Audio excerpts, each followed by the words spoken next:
football. Alors Adama fàttewuma ko dinaa ko remercier su may jëlaat parole. Alors maa ngi léegi nii pour la prise de parole l'ancien ministre monsieur Serigne Mbacké Ndiaye. waaw asalaamaaleykum mbokk yi maa ngi leen di nuyu di leen sant di rafetlu la mobilisation d'aujourd'hui di leen dénk également et mon prédécesseur wax na ko léegi quelle que soit la situation ak lu munti xew suñu xol tàng na suñu xol fees na mais ni ngeen ko defee tey il faut continuer à se battre dans la paix et rien que la paix. N'oublions pas qu'il y a certes des milliers de Marocains à Dakar, mais il y a des centaines de milliers de Sénégalais au Maroc. Les peuples n'ont pas de problème. Décision boo amee ça n'émane pas du peuple marocain, ça n'émane pas du peuple sénégalais, ça émane peut-être des autorités judiciaires, administratives ou politiques marocaines. Donc restons dans ce cadre.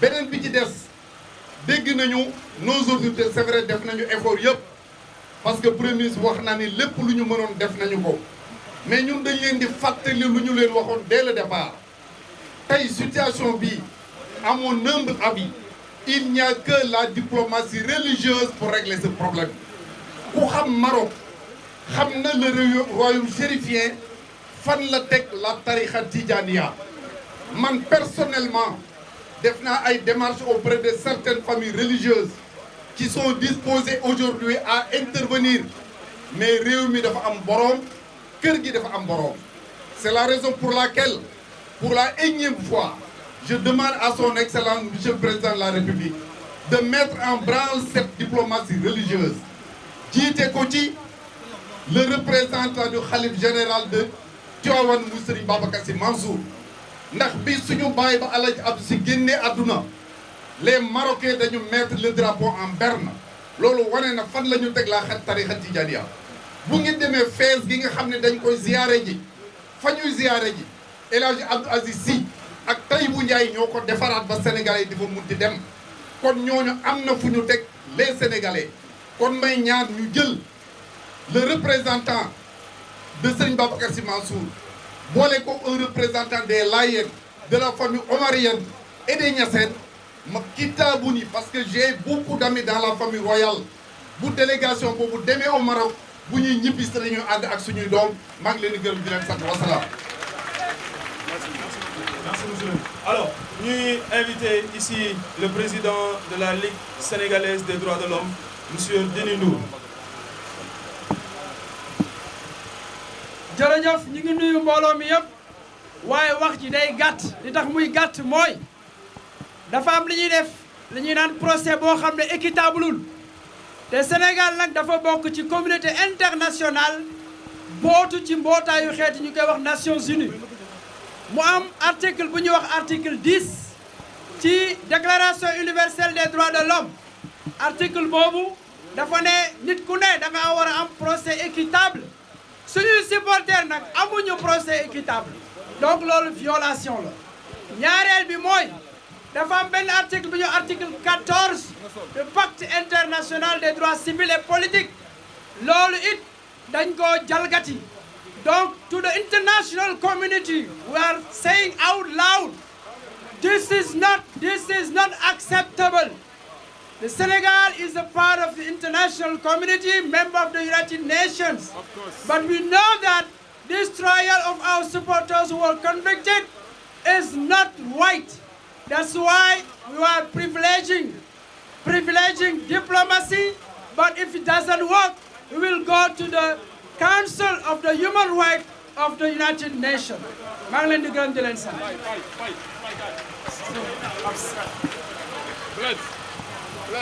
Alors merci beaucoup.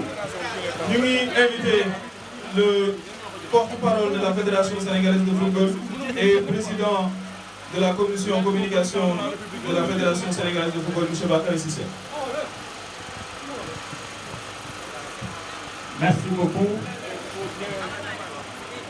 C'est avec désarroi, consternation et surtout indignation que nous prenons la parole aujourd'hui pour dénoncer ce qu'on a fini d'appeler le kidnapping de nos supporters, de nos 18 supporters qui croulent depuis le 18 janvier dernier dans 2 prisons marocaines.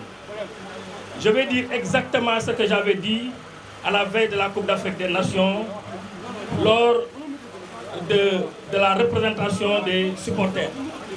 C'est vrai, les joueurs retenus par Pape Thiaw sur le prêt défendent les couleurs du Sénégal. Mais vous les supporters, dans les gradins, vous jouez un rôle. Non seulement vous vendez le spectacle, mais vous vendez aussi la culture sénégalaise.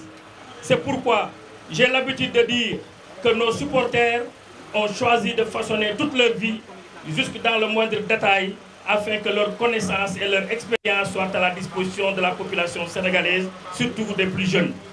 Pour que leur grandeur d'âme ne souffre d'aucune contestation et que le sentiment de connaissance qui les habite, joint à un coup d'œil sûr et intuitif sur les hommes et sur les événements, soit leur guide de toujours. Ces supporters-là aujourd'hui qui croupissent dans les prisons marocaines doivent être sortis d'affaires. Moi je l'ai dit et je le répète, ils font l'objet d'un otage. La population, pour ne pas dire la justice marocaine, pour calmer l'ardeur de ces supporters, a pris les supporters sénégalais comme trophée de guerre. Et quelqu'un l'a dit ici, on ne gagne pas un trophée en décrétant la victoire finale. On joue et on joue, on joue. Les supporters sénégalais aujourd'hui, ils sont dans de bonnes conditions.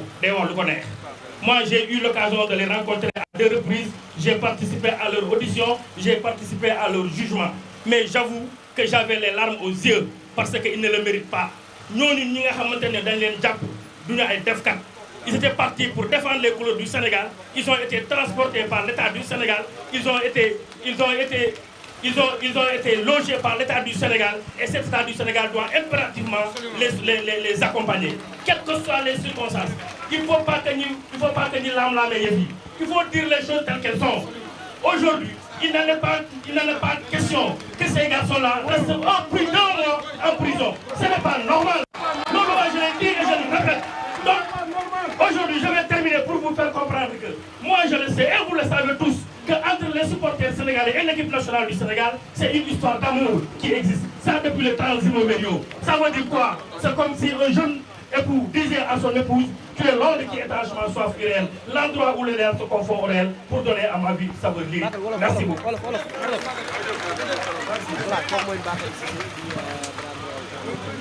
Merci beaucoup, message bi fort na. Alors, dañuy inviter M. Ousmane Sarr, activiste, à faire son mot. Ñuy wax fàttali ne M. Babacar Ndiaye ak M.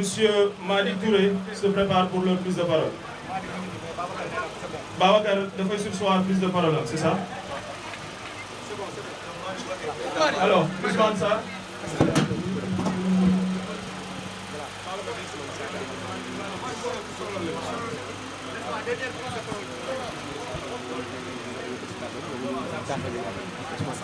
gars yi dama leen a bëgg a dégg bu ma nee libéré libéré libéré dégguma leen de libéré dama ne tey xam ngeen ne li ñu fi indi ci weeru koor bi mooy pour demander ñu libérer suñu supporters yi nga xamante ni nii dañu leen a téye en otage dañu la téye en otage parce que xam nañu ne ni ñu leen jàppee teguwul ci dëgg teguwul ci yoon xam nañu ne li tax ñu téye leen Maroc parce que dañu leen a gagné li nga xam ne moom mooy Coupe d'Afrique bi bu fekkoon ne ñoom ñoo gagné heure bii nii suñu supporters yi ñu bisi nañ bu yàgg kon nag lii du question que parce que dañu leen a téye légalement mais dañu leen a téye en otage parce que dañu perdre li nga xamante ni nii moom mooy CAN bi si loolu nag dañuy woo ñi nga xam ne ñoom ñooy suñu autorités yi dañuy woo le président de la République xam nañu ne wala dégg nañ ne mi ngi def ay effort pour demander grâce mais dañ koy ñaan mu gën a doubler li nga xam ne moom mooy effort yi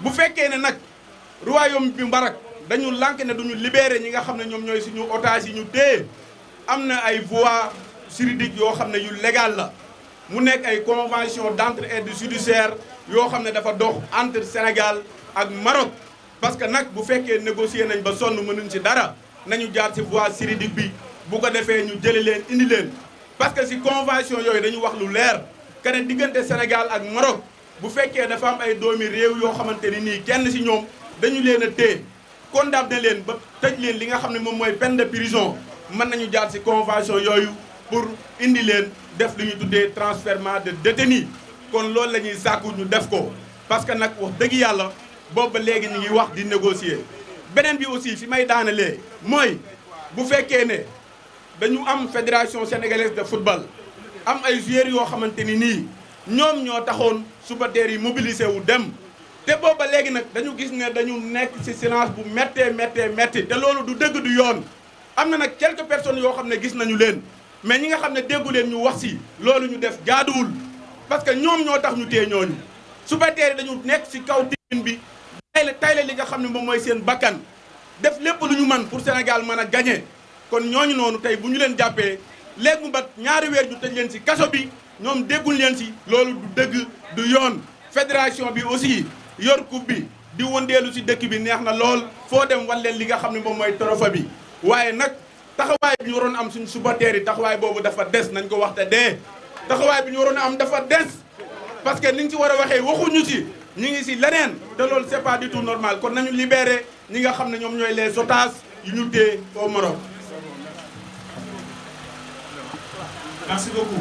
Alors ñu ngi egsi nañ ci dernière intervention bi balaa ñuy terminer dañu bëgg a remercier les collectifs yi nga xam ne ñoo ànd ci organisation wu lii di wax tout sur le foot local ñu ngi leen di remercier bien que jëluñ parole ñu ngi leen di sant di leen gërëm di remercier Ultra 221 di remercier l'ASC Jaraaf di remercier Ale Casa di remercier Lébu gi ak képp ku jógee Rufisque di remercier waa FRAPP ak Gérard mi fi nekk di remercier collectif des supporters yi nga xam ne ñoom joindre nañ ci activité bi di remercier waa société civile la police nationale la mairie ak tous les maires yi nga xam ne ñëw nañ daje fi les autorités de la fédération sénégalaise de football ak tous les présidents de clubs et les présidents des clubs de supporters di remercier le préfet pour l'autorisation di remercier képp koo xam ne supporter nga sénégalais nga ñëw nga wala ñëwoo wala nga toog sa kër di ñaanal ñi nga xam ne ñu ngi leen détenir fële ca Maroc di doole famille yi nga xam ne ñoom la seen doom tëdd foofu ci Maroc di wax ne nag jot na ñu remercier ñun ñëpp la presse bi nga xam ne depuis